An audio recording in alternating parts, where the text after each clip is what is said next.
The first 1,000 infantrymen plodded ashore just after first light. Little fanfare, little glamour. Most of them were hustled off to a tent camp, while small squads moved up into the hills to take up defensive positions around the Cam Ranh perimeter. The remaining 3,000 men of the 2nd Brigade arrived tomorrow. There is something symbolic about today's landing. It's the first heavy commitment of American foot soldiers in the Vietnam War. The war is now an American war, and not a senior officer in Vietnam today would disagree. We are clearly preparing for that ground war in Asia.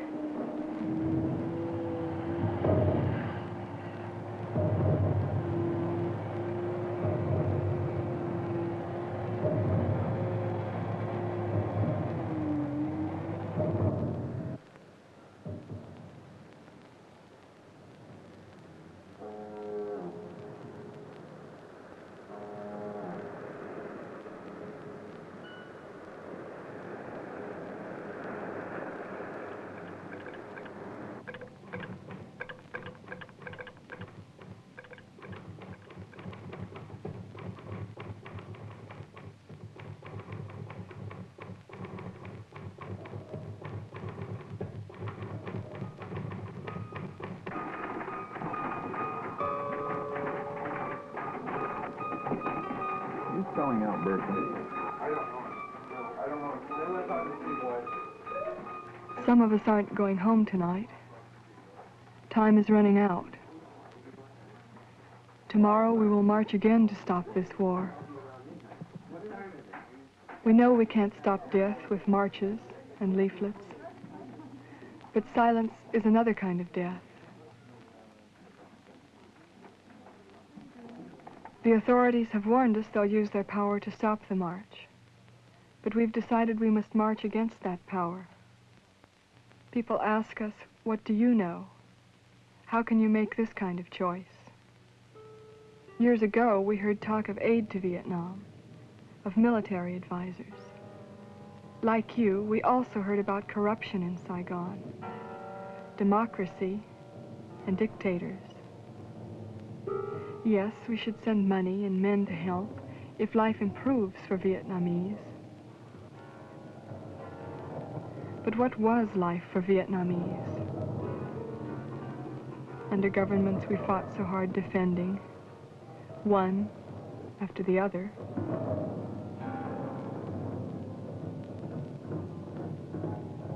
And when our advice became command, our aid became destruction, homes demolished, peasants killed to kill communism. What happened to our good ideas? How could we still pretend to help the South, searching for peace with bombs in the North? Why is America fighting a dirty war? We wanted someone pleased to tell us why. We were not content with silence. So we set aside a day at universities, the first teach-in, to open dialogue and find the truth. For some, the truth was escalation. That meant no debate in Congress. It meant we were not consulted. We were told, send more money, send more bombs, send another son.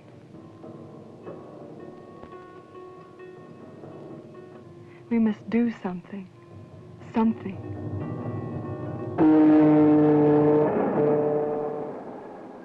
Stop the troop trains, we shouted.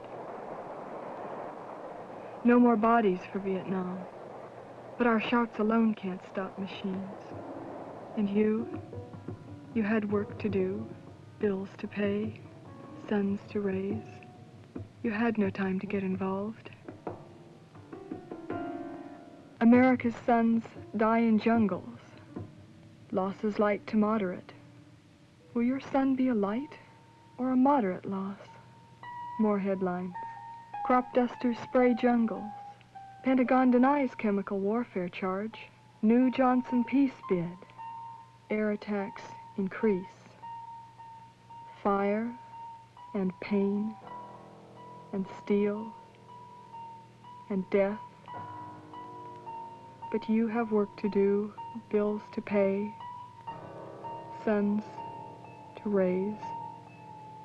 You have no time to get involved. This escalation cannot go on. We must do something. Something. So now we plan to march. First of all, this is intended that what VDC speakers will say at the Oakland Army Terminal, and also what will be the text of a leaflet that will be handed out, hopefully to soldiers, definitely to everyone else. And the substance should be about the nature of the war in Vietnam, and what are we going to do about it, and what implications does it have for us in this country? Well, what I do think is that we should go down and endorse the policy of telling soldiers not to fight for the specific reason that they're going to be asked to fight an immoral war, the specific reason that they're going to be asked to commit war crimes, and we want to discuss is what's wrong with the Vietnam War and who is responsible for it politically. The main thing about this war is it violates the rights of the South Vietnamese people. We've been in these discussions in the Kitchen Steering Committee for the past week. The first decision to be made is what exactly is said in the leaflet to soldiers. It seems to me that if we demand to get the truth to the soldiers, which is part of the demand to get the truth to the country, okay, what's implied there is that they're being lied to. Similarly, we can use our government's participation in the Nuremberg to show up their own hypocrisy at this time. Do we want to make explicit the seriousness of this step by showing that it does violate very important legislation in America, namely the Espionage Act of 1917, and does carry the risk of jail? We don't consider it to be treason. We consider it to be in the best interest of the people in this country for them to end the war in Vietnam. No matter what we say, they're going to reduce it to its simplest and most extreme absurdity. The banner headlines are going to say, Vietnam Day Committee tells soldiers not to fight. Suppose the major tone of your argument is going to give the newspapers and the government apologists the chance to avoid the whole question of the Vietnam War and talk about, what the Vietnam Day Committee is doing in terms of, is it treasonous, is it... I want to try and get to some sort of consensus, but I don't think we're that far apart.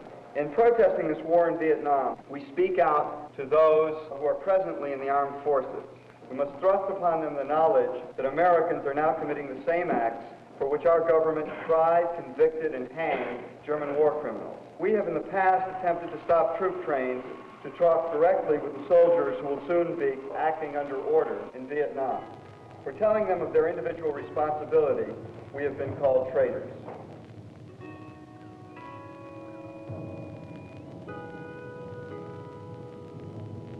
Many of us are subject to the draft. We too will be ordered to drop bombs, to burn villages, to torture captives. The sincerity of our appeal must be shown by our own refusal to participate in the atrocities without which the Vietnamese War could not be fought. We must urge them to demand of their superiors access to the truth about the Vietnamese War, to discuss with their fellow soldiers their individual responsibility for the acts they will be ordered to commit, and finally, to take individual and joint action to refuse to fight in Vietnam.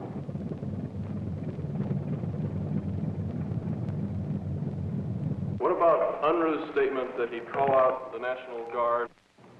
Wendy? Yeah. We had been down to the Army Terminal last week. They're holding a complete mock rehearsal. Next Saturday, a repel invasion rehearsal with airplanes and their helicopters and boats and their troops. So at this point, they're preparing for a complete invasion of the base. The general would only make one statement, and that was that we are prepared.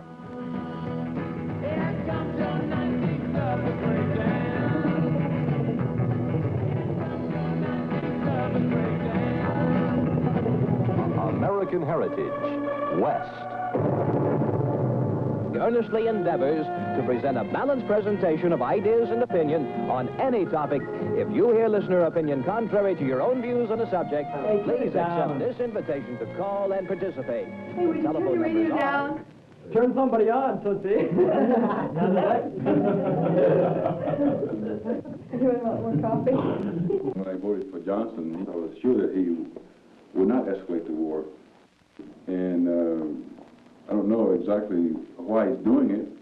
He claims he's doing it to stop communism, and he accuses the Vietnamese of being the aggressor. And although he tries to buy off the poor people, particularly the Negroes, on his so-called war on poverty, it seems to me further that he's almost like a Hitler in trying to make people at home think that he's a great guy by giving them a few dollars here and there to quiet him down while he has the go-ahead on bombing Vietnam. I mean, that defines precisely the problem. But you can't talk about Vietnam right now.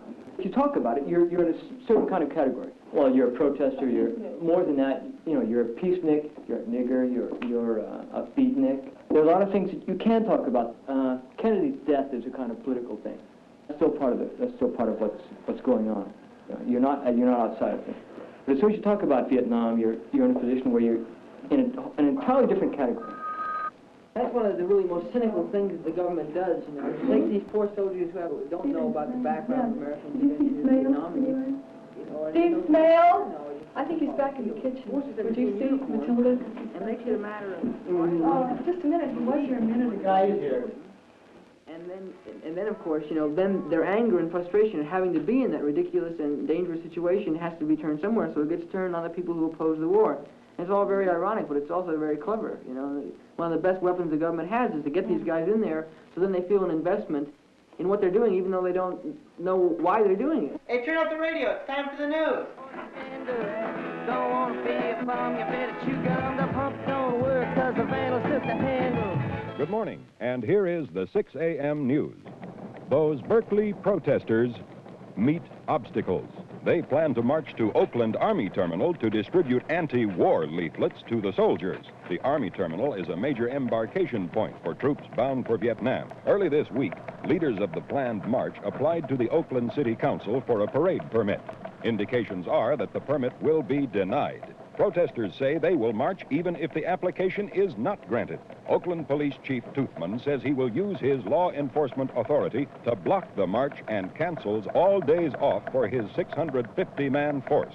State Attorney General Lynch calls up 2 National Guard units to aid Oakland police. Lynch warns that civil disobedience could result in severe penalties for demonstrators.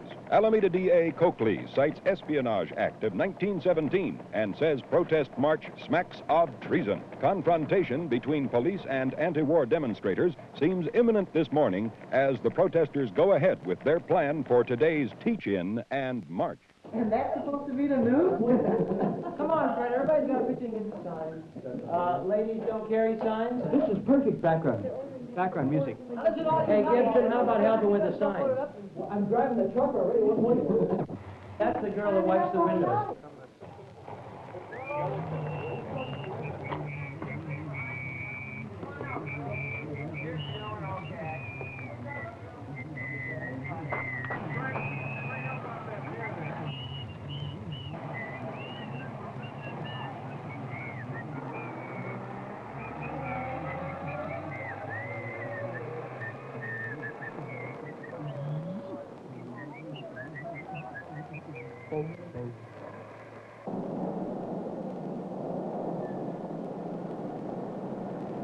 Get your late edition. Late edition here. Oakland Chief, the block march.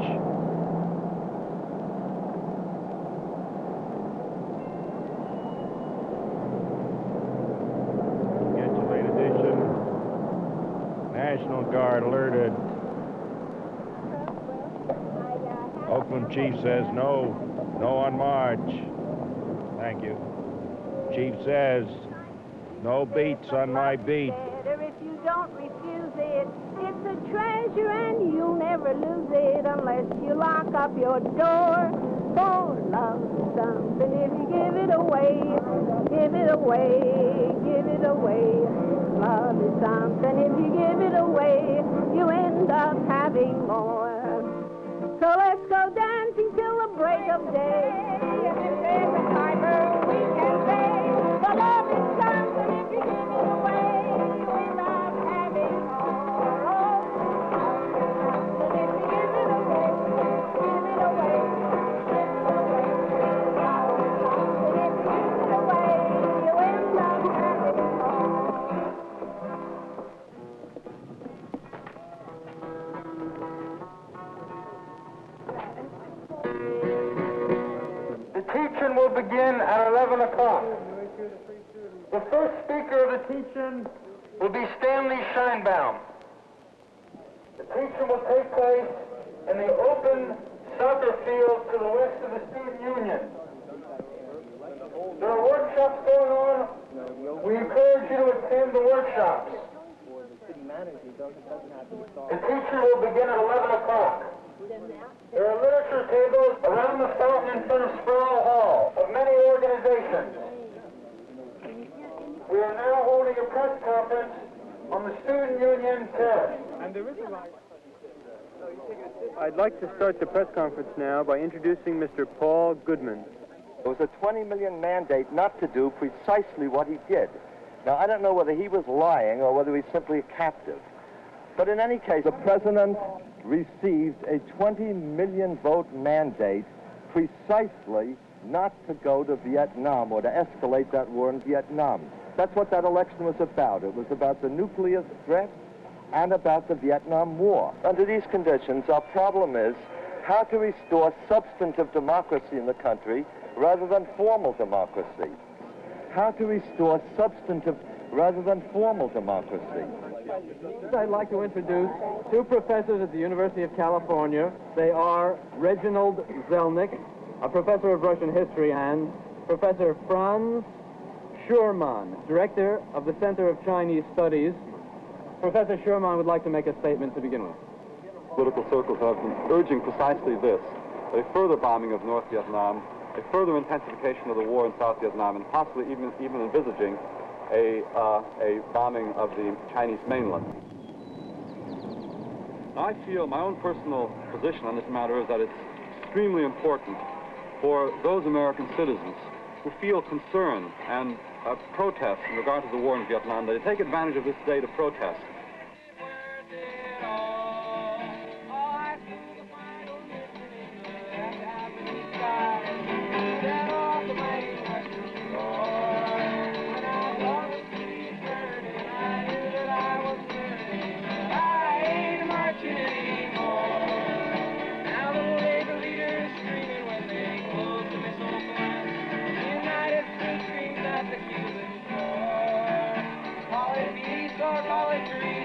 Call it love or call it reason, but I ain't marching anymore.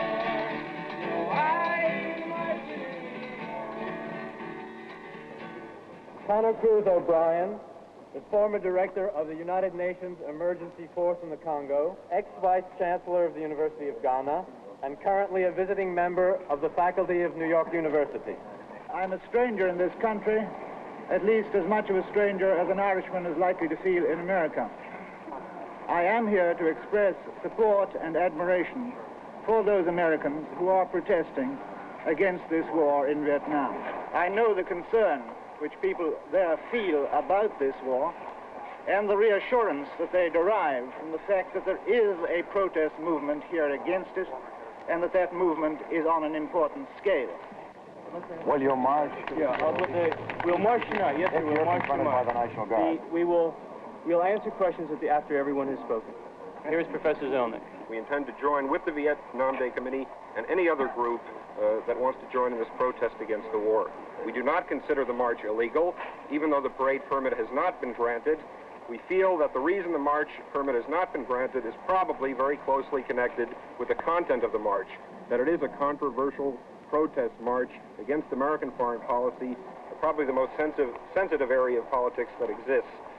And therefore it is a constitutional question, and we do intend to march. And I remember Reggie Robinson, who worked with Smith, saying, have any of you seen action in the South? So I raised my hand. He said, what was the action? I said, Freedom Rides, 1961. He said, that was off the bus and then to jail, right? I said, right. Oh, freedom. Oh, freedom.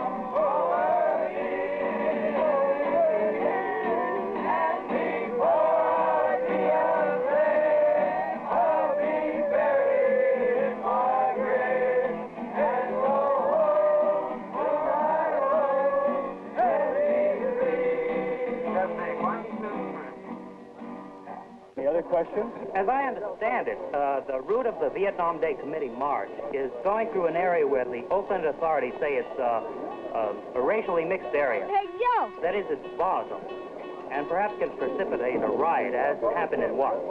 Do you think there is a possibility for a riot to occur? Hurry up, guys, come on!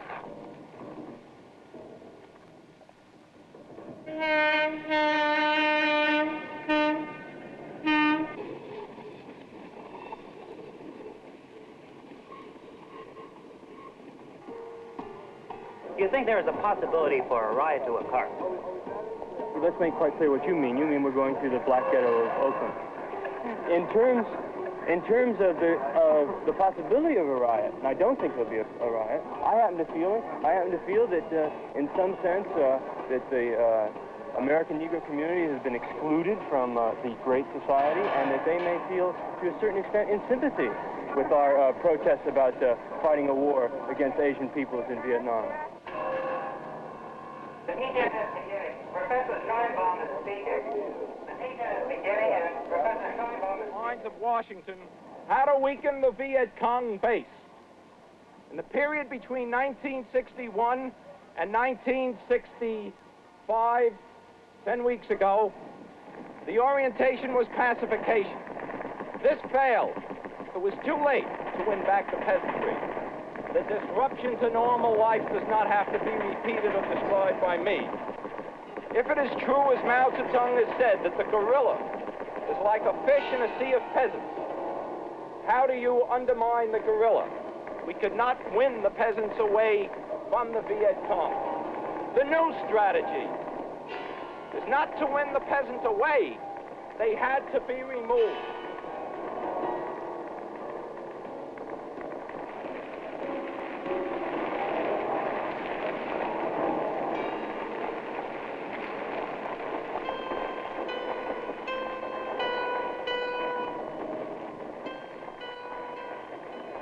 About 10 weeks ago, the bombings by B-52s were accelerated to one raid a day, from one every 10 days to one every 2 weeks or so.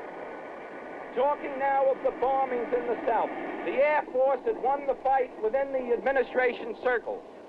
A refugee base so vast that the Viet Cong could not find a place to hide so that the Viet Cong would not find a peasant community who would support them. The first group had failed. Their arguments about bombing the North had failed. Pacification has failed. Even where we do take villages from the Viet Cong, every evidence, every reporting back is that we do not. We cannot hold those villages. Therefore, the arguments were to go into an all-out fight to pummel this ground into nothingness can no longer keep what we have. So the present policy is not to force the Viet Cong out from the underground. And you wonder how they can be forced out from under some rice paddies. But the present policy rather is that we remove the peasant support. Now this is a vast, significant change. When you're talking now of 600,000 refugees already in existence in a country of 13, 14 million people, with the bombings continuing every day, it will be soon when there will be 3 or 4 million refugees. This is callous. This is deliberate. I ask you not to be shocked by this kind of thing. I ask you not to be shocked by napalm. Once we have decided on war, all the other things, the napalm, the bombing, the defoliation, the use of gas, all these things fall into place.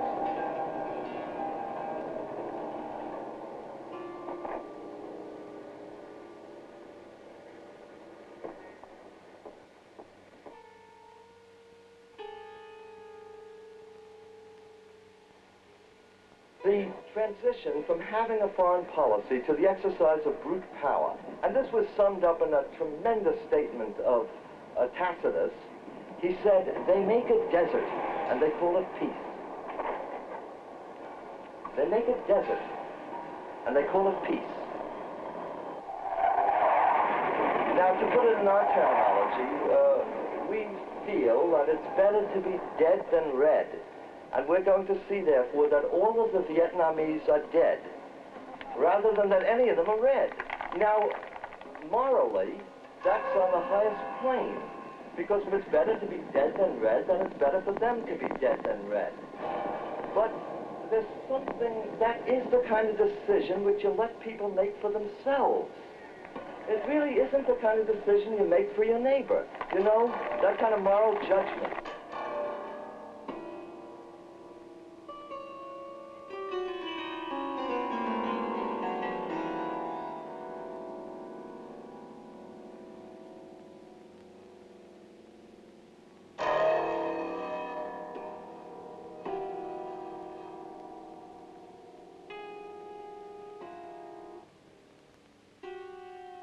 It is impossible to love your rocks and rills, to love your neighbors, and so forth, and go into the morality or immorality required by nationalism. Now I want to refer to a strange document which was put out by those professors a couple of weeks ago, attacking the Vietnam Day Committee. It doesn't seem at all clear from that document that these professors realize at all that the Republic itself is in danger. But you have the impression that the student group realizes it somehow in their bones, and I'd like to say in their American bones. So, you know, would the professors deny, for instance, that the government has persistently lied to the people over the last 10 years? Would they deny that the military-industrial complex has grown monstrously, that it controls a vast share of the best brains, is continually conscripting thousands of people, and in fact pursues its course outside of the democratic process? See, would they deny that there is an invisible government? Would these professors deny that it withholds the truth? See, would they deny that this is an invisible government?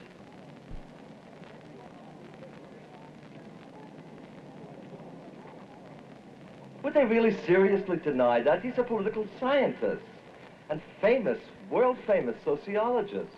who get all kinds of foundation grants. You know, would they deny these things which every journalist knows and says, and many books have been written about it?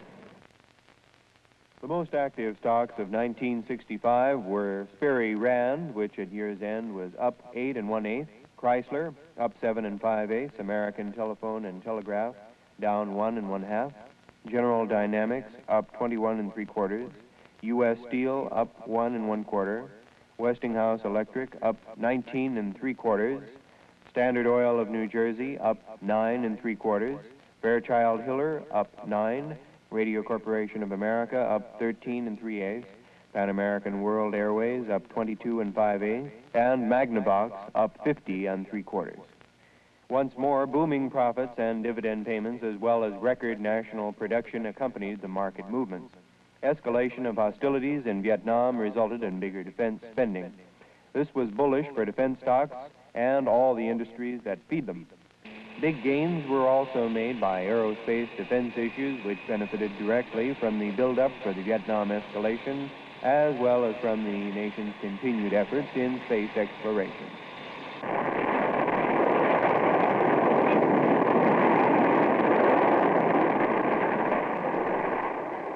Would they really seriously deny that there is an invisible government? You know, really, this is supposed to be the United States of America. Would they deny that there's been every kind of effort to curb a legislative debate and to create an insane kind of a consensus, absolutely unknown in American history? Now, they know how that's being done. These professors know that as well as the students know it. Why do they take that lightly? For God's sakes, why don't they try to do something about it? And when you students, God bless you, I mean, try to do something about it, in order to save my kid from being fried, whether what you're doing is right or wrong, it's something. In a situation where the drift is fatal.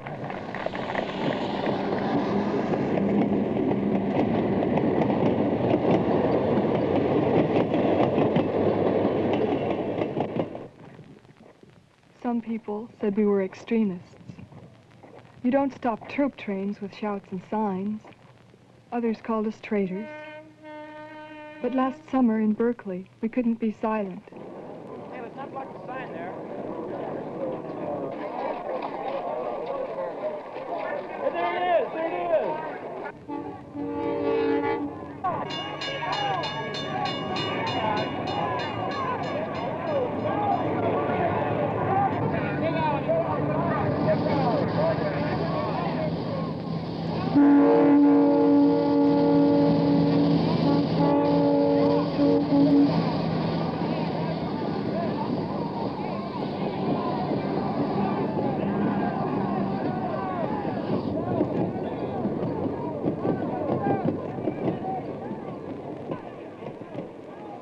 I believe that you young people and those like you who are protesting the United States policy in Vietnam and other places are not opposing the military service people, but are assisting them by bringing to an end an illegal, immoral, and totally unnecessary war. I spent 34 years in the armed services, and I believe that I'm representing the people of the United States today better than I was ever able to do it on the battlefield.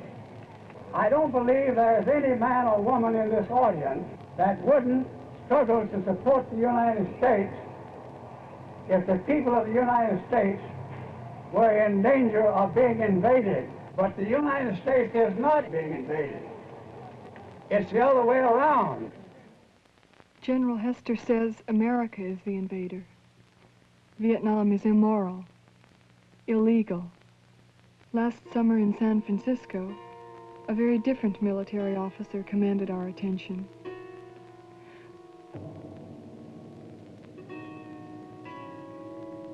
We accuse this general of the Vietnamese crime.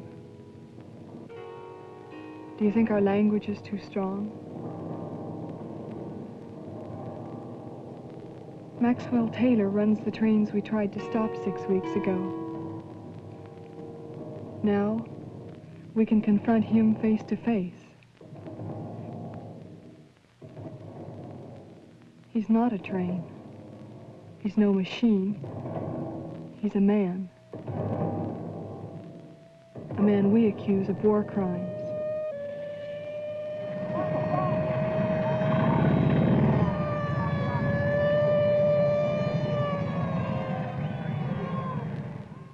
He's gone inside to talk to the city's fathers.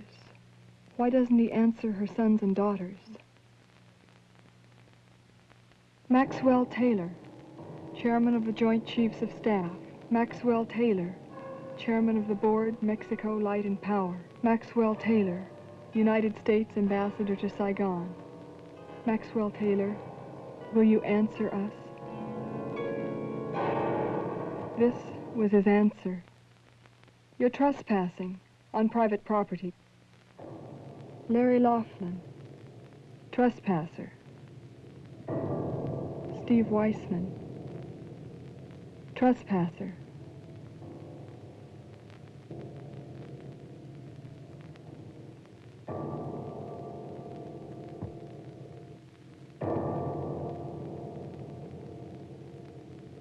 Jerry Rubin, trespasser.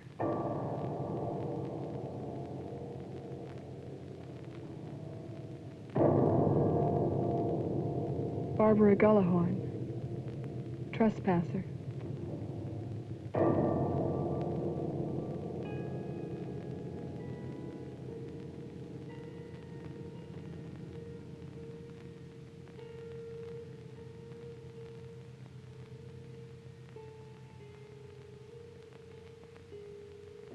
Now, tonight, we are going to fight for the right to march for Oakland, but we are not going to put ourselves in jail.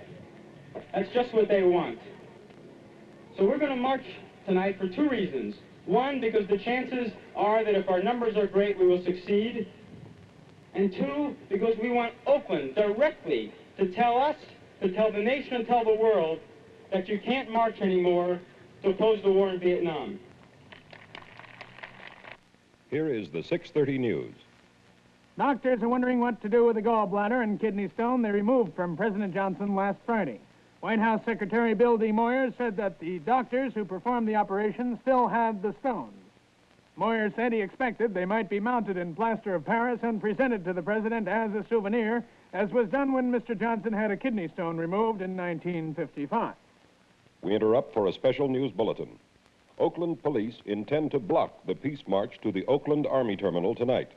Oakland Mayor Houlihan said today, "We expect our police to preserve law and order and to prevent this march.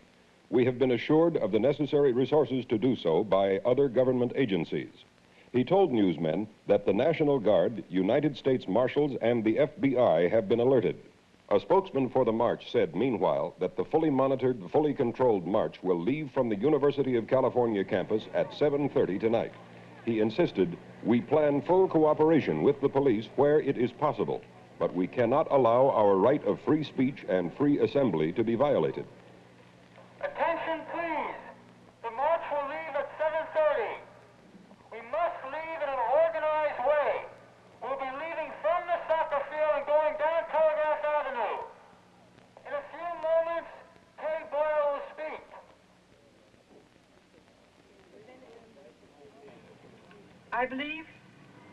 I very strongly believe that the greatest recompense life has to offer is the ability to put one's thoughts, one's beliefs into action. In our present tragic situation, every one of us must choose whether to speak or to remain silent, to act or not to act, for the conscience of America is on trial. If we are really different from the population of Germany during World War II, then to prove that difference, we must leave no word unspoken, no gesture unmade. We must know beyond argument and beyond faltering that if the word and the act are at variance, then the word might as well be left unsaid. Thank you, Miss Boyle. And this poses an enormous personal, moral, and political problem for every one of us. And the problem that we face tonight is to decide in what manner you will act so that you can demonstrate to the world that there are indeed thousands of Americans who believe enough in morality and in decency and in honor and in truth so that they are willing to do more. You can leave this field and you can march down the street and you can march until they stop you. And when they stop you, do not be deterred. Do not stop. If tonight you do not succeed, there will be another day and another night. There is tomorrow, and if it doesn't work tomorrow, you can try again. And the next time you try, there will be hundreds of thousands, as there was in Selma, because whatever the people of this country may feel about the war, the one thing they do believe in is that you and I have a right to march to express our opinion.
Between Berkeley and Oakland, the city line border, where barricades have been set up, completely cutting off the exit from Berkeley into Oakland.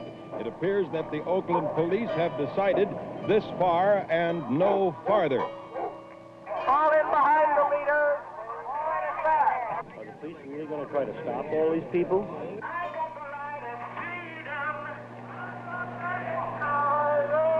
I've got the light of freedom. I've got the light of freedom. 9,000 people so far. I just heard a police estimate. Let's keep the front of the line tight. There's about 600 police up there. We want to keep the march tight.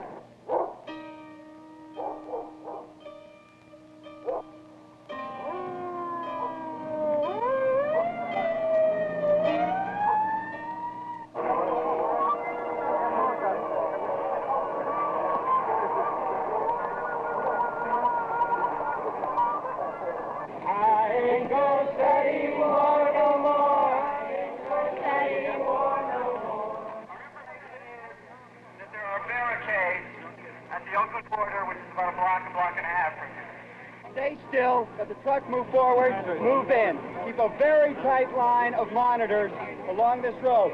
It's better we stop them than those barricades do.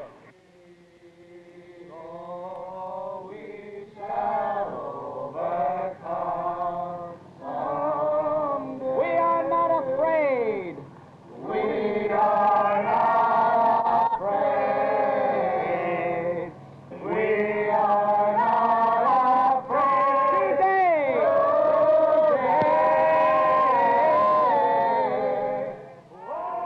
Some of the authorities have come forward now to confront the leaders of the march, and of course the leaders are there stating themselves as to why they are here, and the police of course are immobile. They will not let the march continue into the city of Oakland. It has now become clear that the Oakland authorities are not going to let us march to Oakland.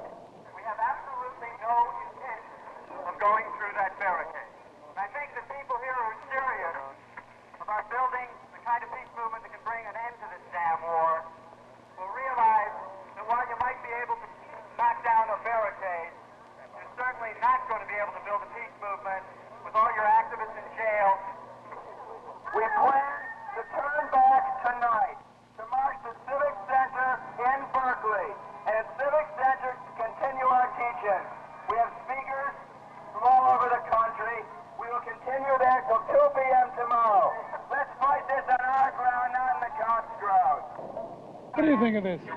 I don't know. I think it's a bunch of... I don't know. I think they're all crazy. You mean all these people marching? Yeah. I don't think they're true Americans. They don't believe in the American heritage. What do you think of the march so far? Oh, it's great now. By great, even though there's been nothing actually happened? Oh, what do you mean? You get 15,000 people marching against the war in Vietnam? You think that's nothing happening? People didn't come down here to get arrested.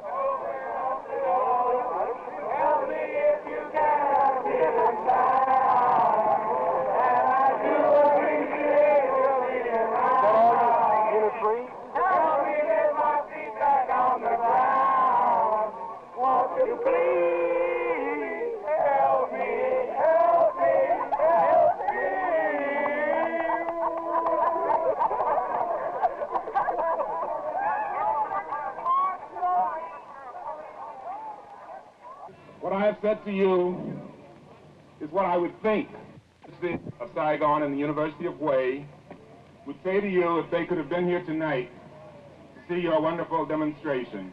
They would have thanked you very much for demonstrating on their behalf in a way that the government of Vietnam does not permit them to do.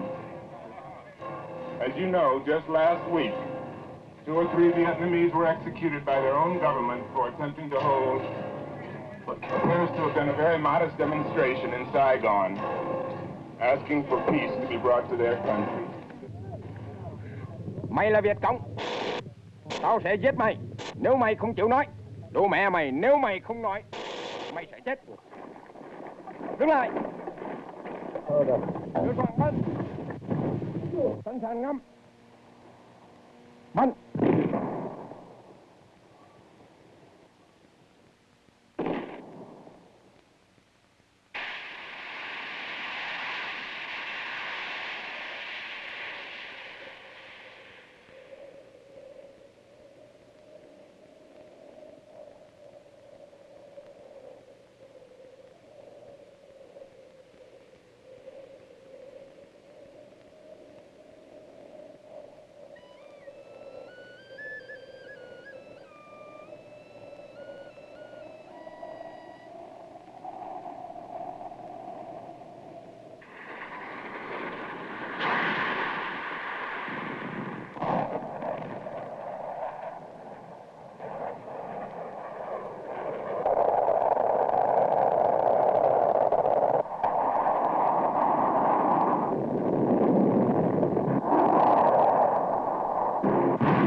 I was saying what the Buddhists think about all of this, because they are the largest single organized segment in Vietnam.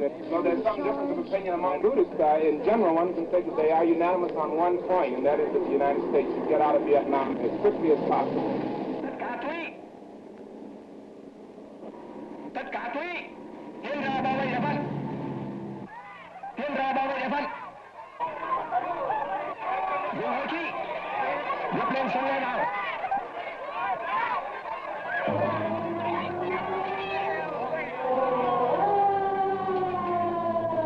The reason, however, seems to be that they feel that the American policy violates everything that Vietnamese life, as expressed through Buddhism, stands for.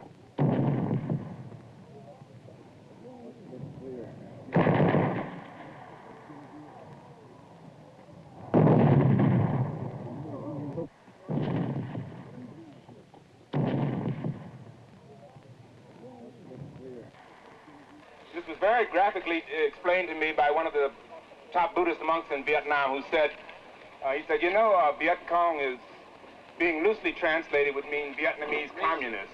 That is to say, 2 elements, the man, the Viet, and the Cong, the idea. You Westerners are very funny because you don't like the idea. You think the way to get rid of the idea is to kill the man that has the idea. But this is This is not the way we Buddhists would look at it. If we saw a man with an idea that we didn't like, we would try to change the idea in order to save the man, not destroy the man in order to destroy the idea.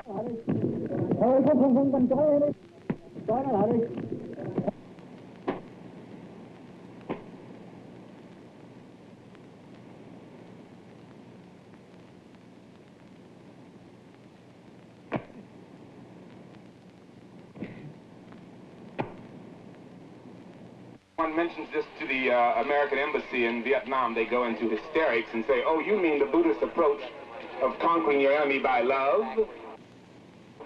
And it may seem strange to Western ears, but it's not so strange to an Easterner, particularly to a Buddhist. A big part of our problem, not only in Vietnam, but throughout Asia, insofar as I know it, and I dare say in Africa also, is that we approach everything with a Western framework, a Western value system, and then are amazed when people don't react the way Americans would react. I think we have to unlearn a lot of things if we're going to be the world leader as we pretend to be. I, of course, personally don't think we should try to be. Not in poor little South Vietnam, where 90% of the people, we have one wish, and that is that they be permitted to have a Vietnamese solution to a Vietnamese problem. I think that, well, I believe in non-interference, basically. But if we insist on interfering in other people's affairs, rather than in Mississippi and Alabama, where the interference really is appropriate, I would suggest that we interfere in South Africa and Rhodesia and Mozambique and Angola. The French war, as puny as it was, caused 1 million Vietnamese to die. 1 out of 30 Vietnamese to die. The United States war to date has caused 300,000 civilian Vietnamese to die.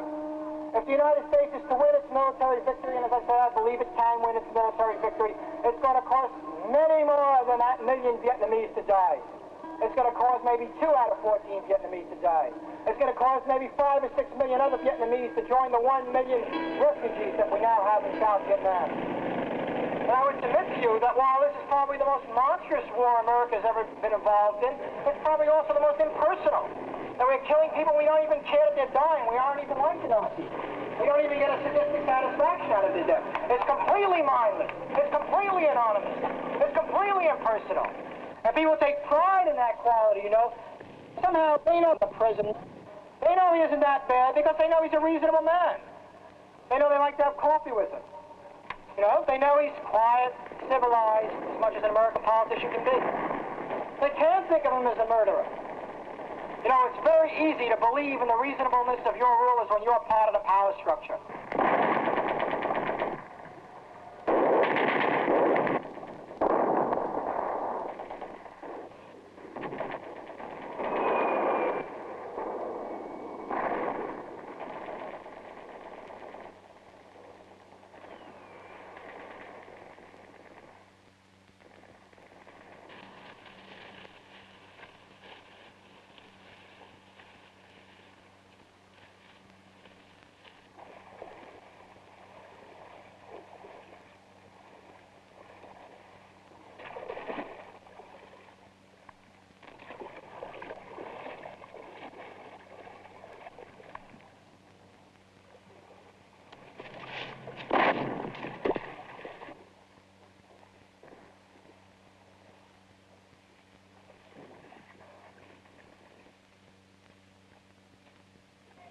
And I think it's time when we set to the power structure. There's a line between you and us.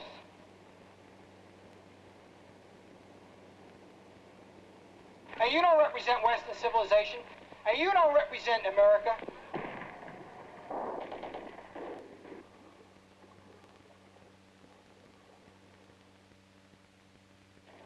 And you don't represent democracy or any of these things.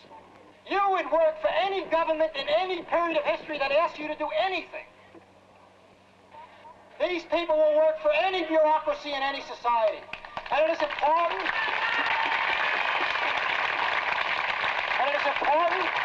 that we show that at this period of history, there was a group of people, no matter how small, that were different.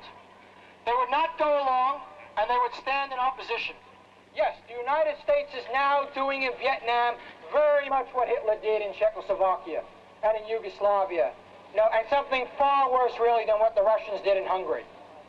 And I think we have to understand that. And I think if there are any people here that have ever put themselves in the position of criticizing the Germans for allowing that to be done in their name, criticizing the Russians for allowing that to be done in their name, they better look at themselves now.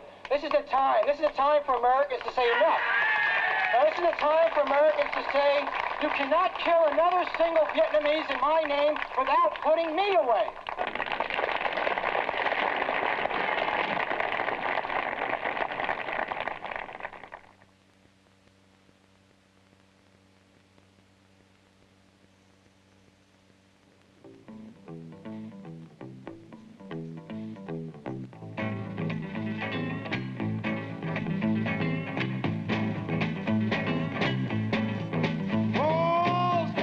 Ask yourself why.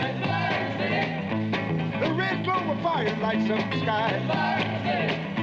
And the sound of the sirens ring through the black.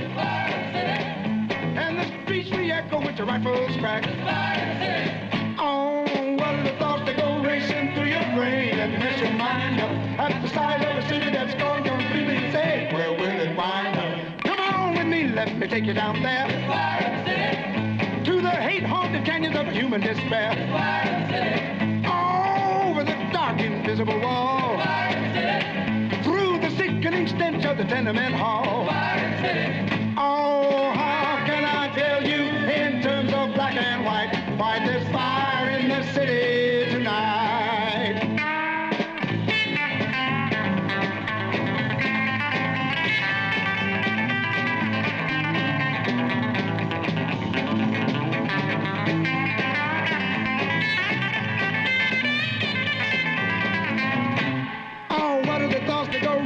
Through your brain and mess your mind up at the sight of the city that's gone completely insane. Where will it wind up? I know by your face that you don't know the sound of a club that's beating a man to the ground. Where your home is your prison, your skin a disgrace, and the gates of your nation swing shut in your face. Oh, how can I tell you in terms of black and white why there's fire in the city tonight?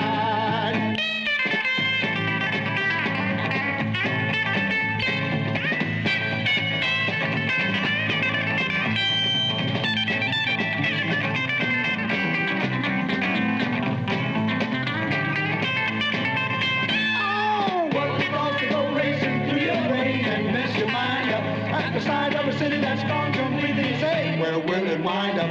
Pause for a minute and ask yourself why. There's fire in the city. The red glow of fire lights up the sky. There's fire in the city. And at the sound of the siren, you really know there's fire in the city. That you truly do reap just what you sow. There's fire in the city. Oh, how can I tell you in terms of black and white why there's fire in the city tonight?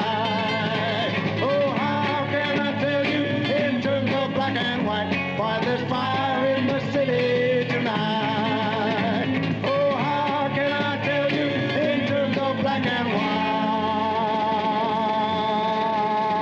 white?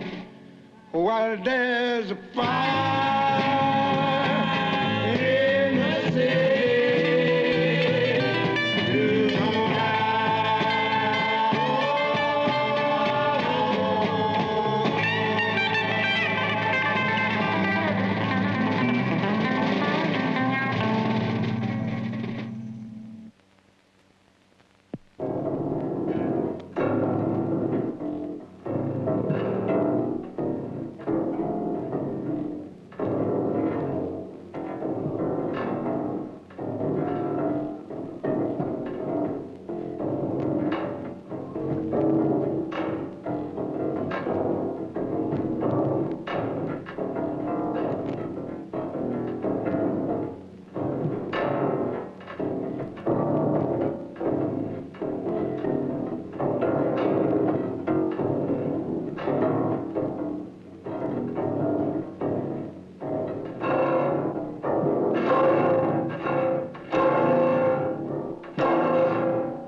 wait just for a minute. Just hold it.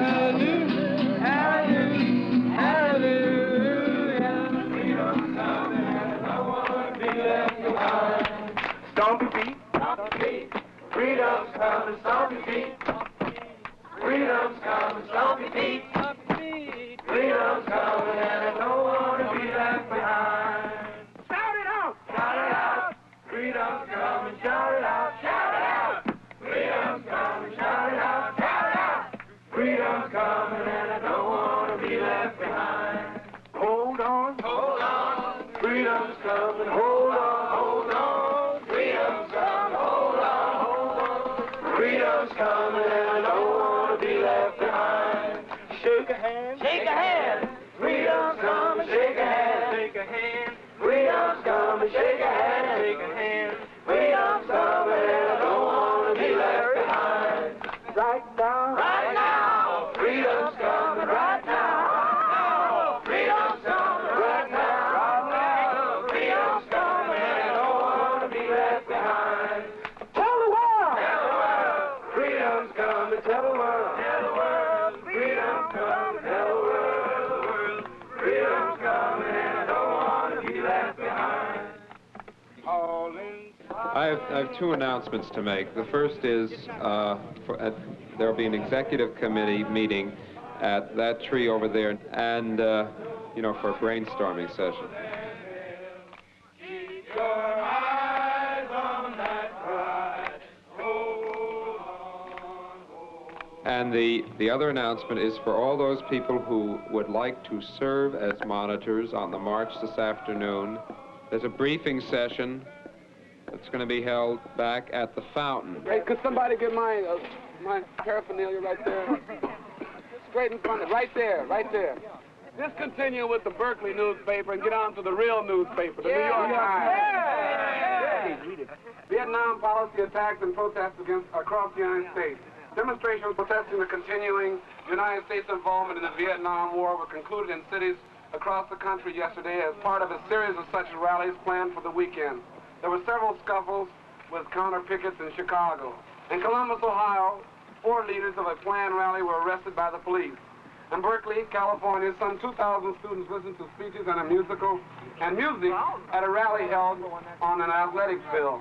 The gathering was a forerunner to a scheduled march and sleep-in at the Oakland Army base, 7.5 miles from the University of California campus.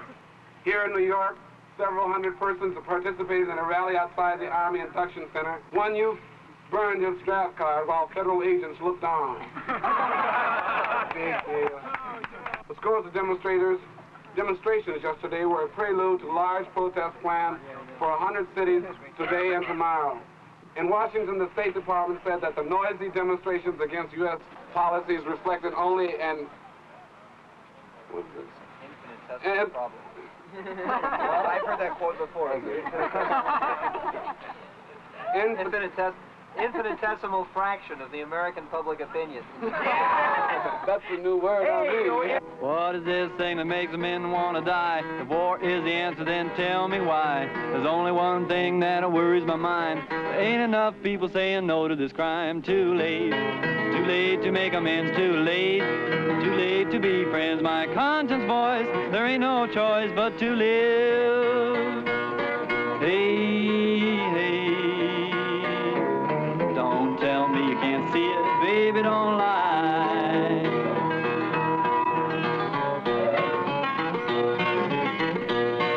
There's a storm blowing out on the sea. It's not like the storm is gonna wreck the cities. Some politicians sit back and applaud. I guess they got more power than God. Too late.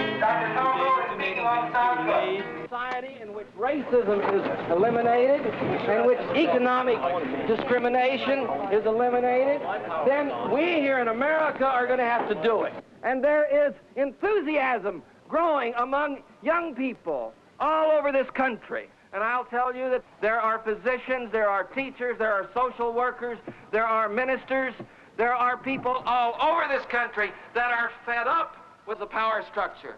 They are fed up with bigotry and the phoniness that comes over whenever George Bundy or McNamara or LBJ or any of those people get on TV. They're fed up with that. They want some reality. They want human relationships. They want to make love instead of war. They want to let their children have a chance to grow.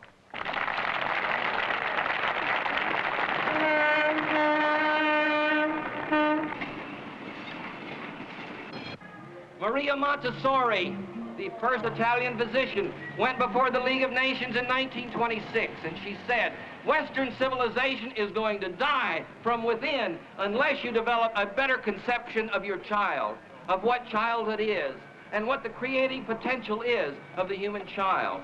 I like that real hot. These people have children, and every one of those children is a potential genius. Every one of those children is a potential creative citizen of this country, but they aren't going to be. They are living under conditions of chaos, and they're going to grow up and become so-called juvenile delinquents. They're going to grow up to be forced into an army and go out and die for something they don't even know.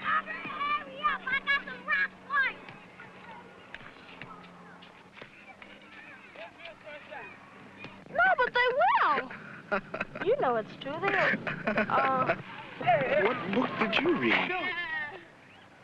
You know, I read a lot of James Baldwin. If you know what I mean. Yeah, really, yeah. What age do you think a girl should have kids?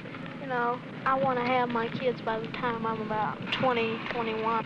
Because I really will be going to school, of course, you know that. And I'll be going to school. Damn, you got the future plan, huh? I mean, I only have to go to college for 3 years, and I'm going to do an internship of 4 years, and, you know, I'm going to be a pediatrics nurse, RN, that is, you know. I'm going to be the top.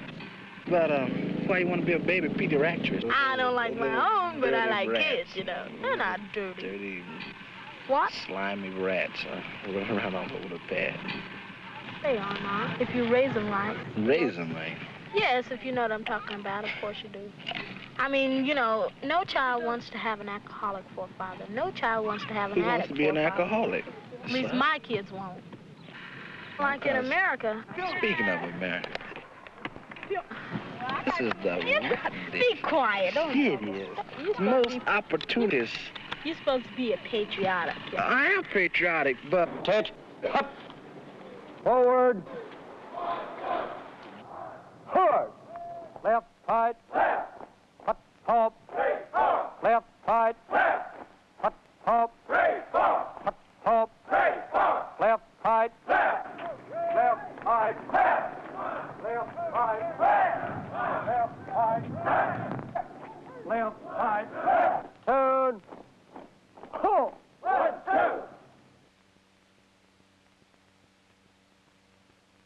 Okay, swing those arms 9 and 6, 9 and 6. Okay, lift those feet off the ground. You're not at home now. Pick them up.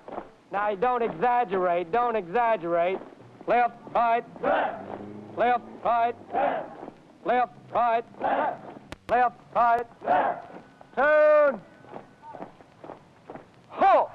Align yourself to the right. You hammerheads, move up and align yourself. Left, he. 1, 2.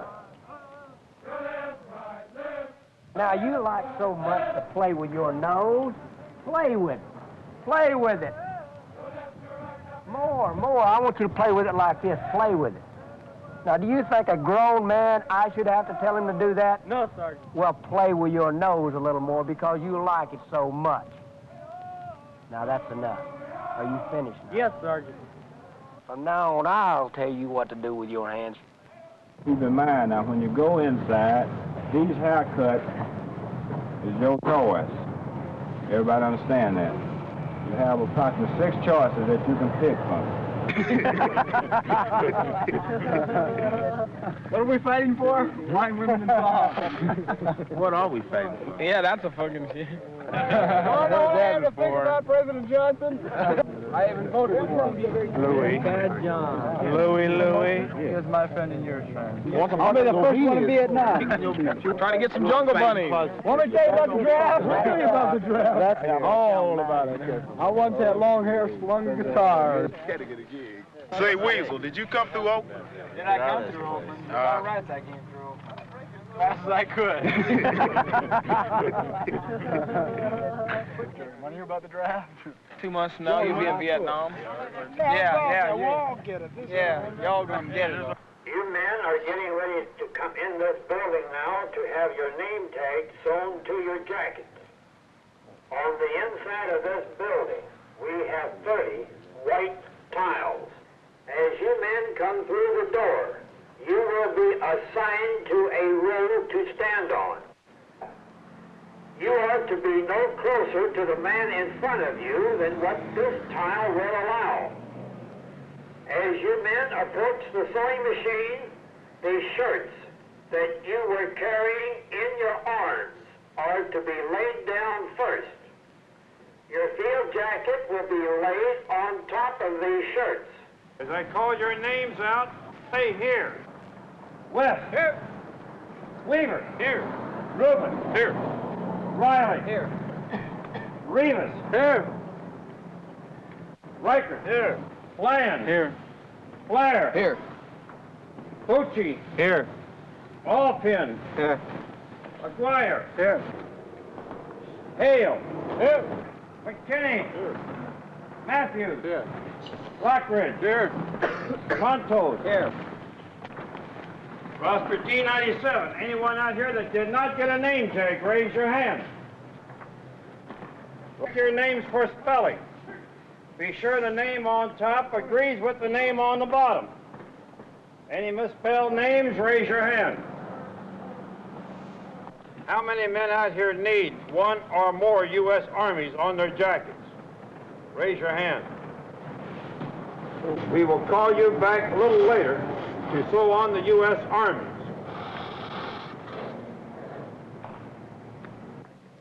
When the young lady sews your first shirt, pick up that shirt, put it on, button it up, but do not stuff it in your pants. When you pick up your last shirt, go back to the barracks and then stuff your shirt back into your pants. And halt! 1, 2. Come here, come here. Yes, Why? Sergeant. Why? Because I jumped the gun. And you want to play with yourself. You have time. You have a lot of time at night to do that. Now, men, don't be eyeballing you. 2, take, hut.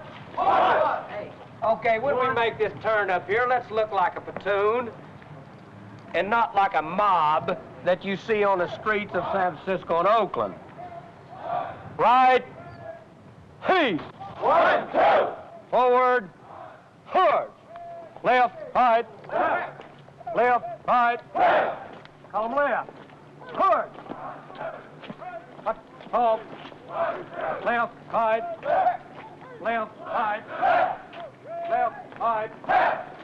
Left, right. Now we're getting down to the basic part of basic training, whereby we have to teach you left and right.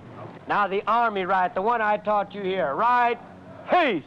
1, 2. At ease. Now everybody raise their right hand up like this. Okay, let's wiggle the fingers. That is the right I'm speaking of. The one closest to that building away up there. That one that you came in at. Okay, put them down. Right, east. 1, 2. Left, east. 1, 2. About, east. 1, 2. Parade, hiss. Okay, men, now your hands should be above your buttocks and below the belt line. Pretty soon we'll have to teach you how to sneeze and cough and all those other little things that you do at night. Above the buttocks and below the belt line. Now your fingers are extended out. Now the thumbs are interlocked. You don't curl your fingers up. They're extended out. Above the buttocks and below the belt line, not on the belt line there, young man. 2, attention, hut. You're the man that wants to sleep. Are you tired? No, sir. Huh? No, Sergeant. Was you tired upstairs? Yes, Sergeant. You know, I just let you get by. You got away clean on me. You think you did? No, Sergeant. I know you didn't. That's one time. You mess up one time. Any more and you've had it. Yes, Sergeant. Do you understand me? Clearly understand me. Yes, Sergeant. Well, get over there. 2, attention, hut. Hut ease. Are you ready to go eat? Yes, Sergeant. Do you think you've earned a meal here? No. Okay. Tune, Tinch. Hut. What? Are you hungry now? Yes, Sergeant! Do you want to go eat? Yes, Sergeant! Do you think you deserve a meal? Yes, Sergeant! You don't sound too enthused. You figure you've earned a meal. Yes, Sergeant! One man up here figures he's earned a meal. What about you? You figure you earned a meal? Yes, Sergeant. Okay. We'll go eat. Fill it in over there. Move over. Watch squad leader now. Don't get excited, squad leader. Face me.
As I call your names out, raise your hand and say here.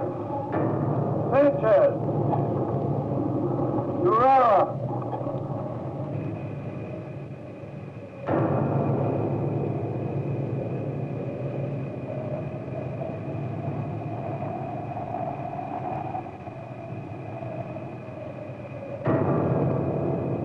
Gonzalez. Hale. Newman.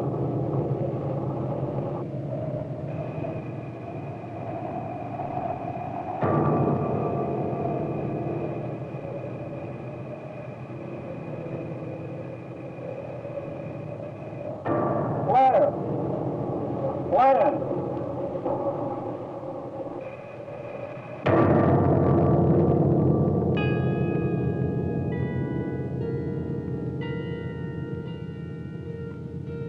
What we need in America today is an American revolution that takes as its goals the non-military solution of the conflict with the communist nations, the total eradication of racism, which not only means the Negro, but it means the Puerto Rican, all Spanish-speaking people. And we want to defend children, and we want to let children have a chance to grow. Our children don't have to die bombed and blasted in a thermonuclear war.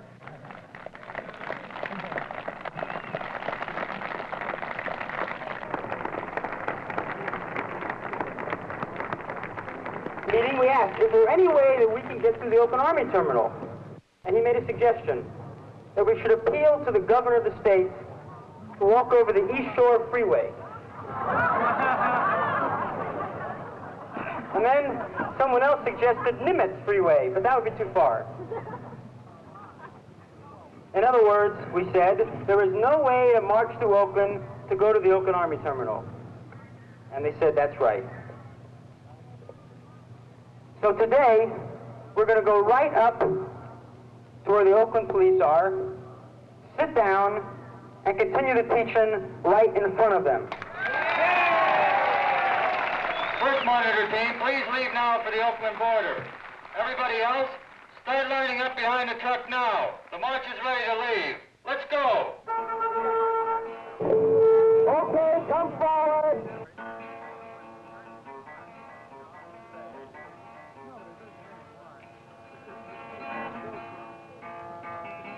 How many people are there? 10,000 at least. It's just us, baby. Roll and let me get some questions.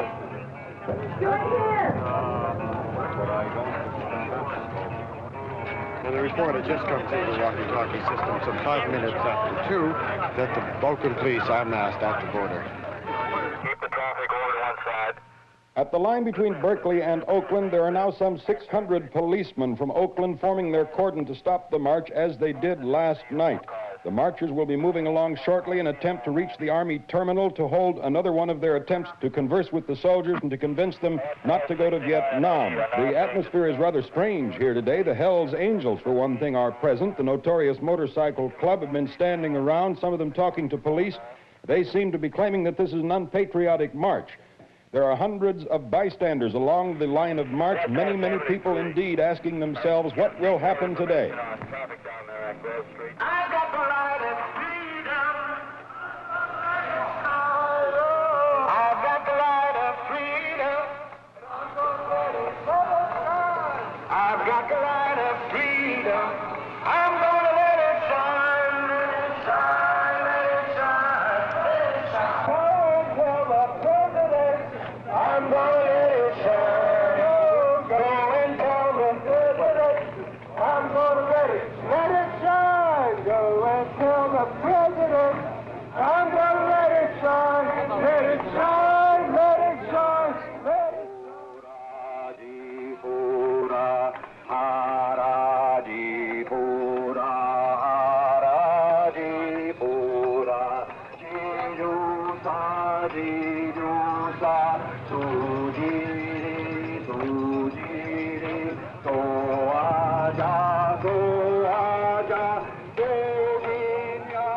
The police have formed a cordon blocking our entrance into Oakland and blocking the Oakland line.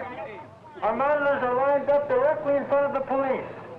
When we reach the border, do not, under any circumstances, go beyond the line of monitors.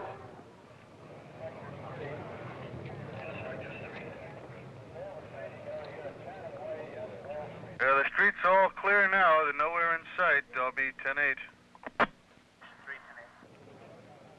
The Hells Angels are still standing around here, and they look a little bit restless, perhaps even a little bit surly. The Oakland police here at the city line are in something like battle dress, waiting for the some 8,000 marchers who are coming along the line of march. There is a line of monitors across the way, and the marchers have their instructions not to cross this line of monitors and to offer no violence under any circumstances. The monitors are waiting, delineating the end of the line of march. I can see the marchers coming into sight now and moving down the way, and I can hear the people singing.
Now it seems that the Hells Angels are attacking the line of monitors itself. Let them go, let them go.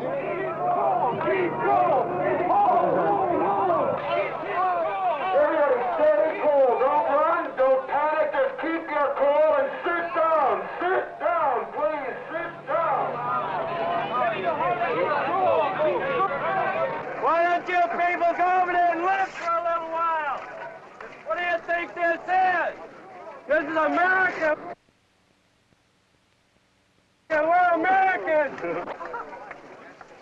Your people ought to be dead. They're all lining you up against the wall and shoot you. You lived in Vietnam for a little while. You wouldn't act like this. There you go. Oh,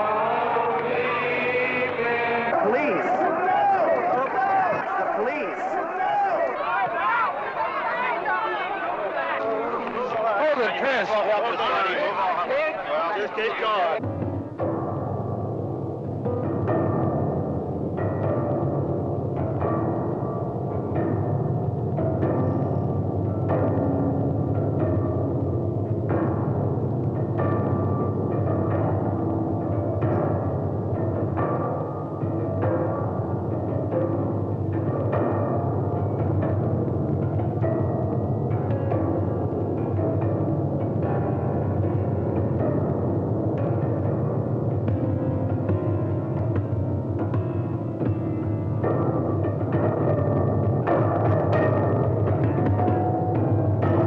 Nothing. We're fighting these punks.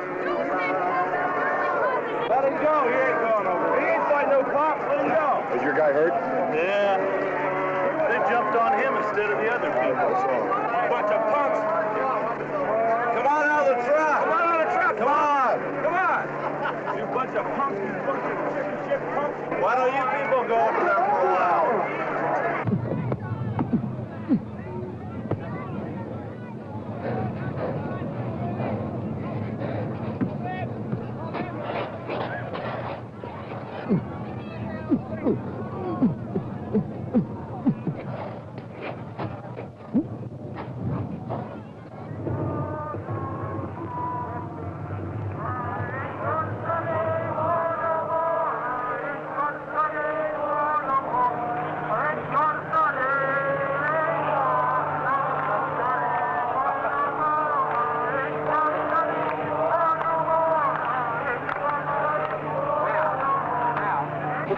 Okay, can you hear me?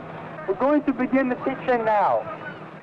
You know, one of the things we've been arguing about in opposition to the war is that it's impossible for the United States to wage a war of this brutality and inhumanity without its affecting the institutions of American society. You now have a very visible demonstration of what a war in Vietnam does to democracy in California.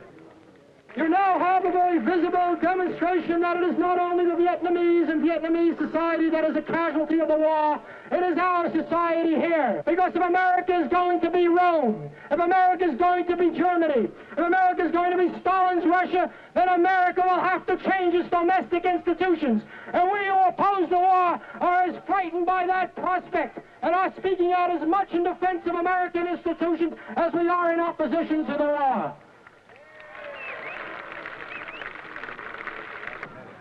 It is because of this that we feel the need to protest as we do here today.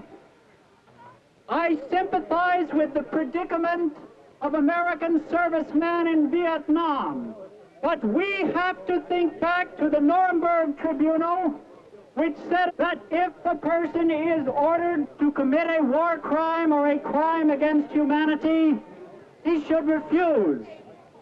Time magazine for August 6, 1965, on page 29 says, and I quote, "Marines in Vietnam have begun to kill prisoners." Now we feel that that is a war crime as explicitly defined by the Nuremberg Tribunal, and that what we said should apply to German soldiers then has got to apply to American soldiers now. Let me just repeat what I said about the draft, which I know is for most of you the most personal way in which the war comes home to you. If you feel conscientiously convicted of the feeling that you cannot participate in this war, I urge you to apply for conscientious objector status and alternative service. And if your application is denied, and if you still feel that you cannot conscientiously take part in the war, then on that day when you are scheduled to be inducted, I urge you to go to that place where you said you wanted to do constructive work for your country and begin to do it, whether it be teaching children or caring for the sick, so that if the government feels obliged to put you in jail, it will find you in the midst of the children you are teaching or the trees you are planting, and it will know that you put down your sword and shield to pick up hoe and shovel of service to humanity.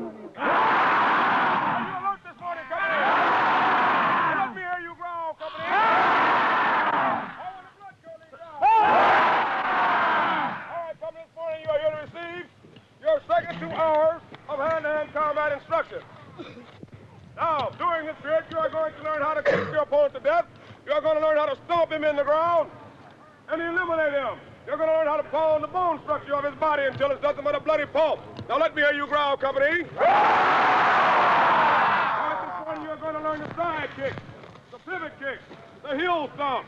You're going to learn how to fall to the rear, jump to your feet, deliver a devastating blow on your opponent, and kill him dead. Let me hear you growl, company. Let me hear you growl, company. You alert this morning, company. On the command of left guard, you're going to step back with that right foot, thrust your left arm and shoulder forward. Now here it comes. I should see everybody. Everybody should have their back to the mat this time.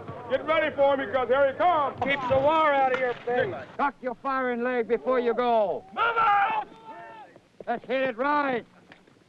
Get behind the log, heels together. Now get back there. Get up there and do it right until you do it right. Now get up there. The log has only so much protection for you. Look, you only got that much protection behind the log. Now get with the program. What are you doing? Push with your feet, walk on your shoulders. Down exactly like you were told by using the button. Slide it down. Hey! Now,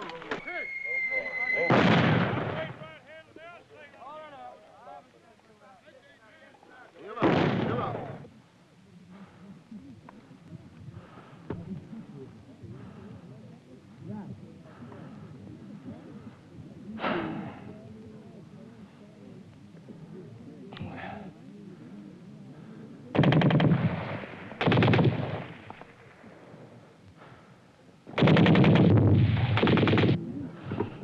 It is because of this that we feel the need to protest as we do here today. Let no one imagine that one demonstration or one march will fulfill their responsibility. This is going to be a long struggle. Hurry up. We must, each of us as individuals, begin to arrange our lives so that more and more we will be free to take those individual actions, which, if enough of us take them, will become politically significant. So politically significant that perhaps someday that day will come when they'll have a war and no one will show up for it.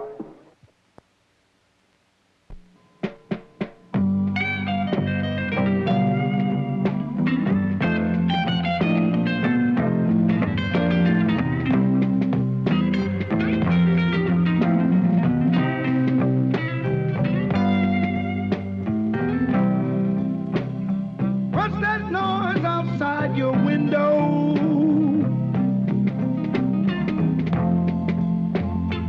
Who's out there disturbing you? These are your sons and daughters. Your sons and daughters. Your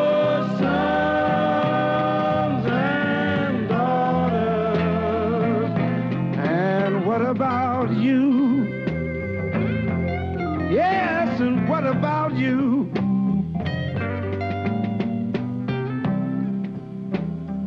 While your children march for freedom,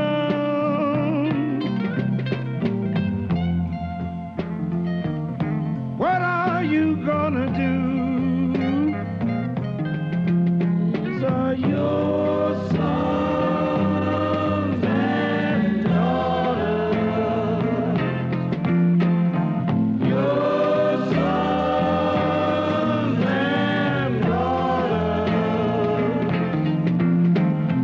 Your son.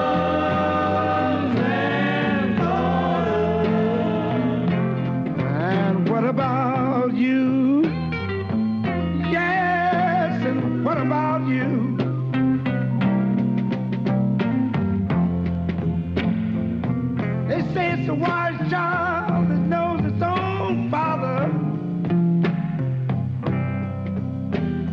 Oh, but let me tell you something wild. It's a much, much wiser man by far. A father that knows his own child. They say a little child shall lead them. And today we know it's true.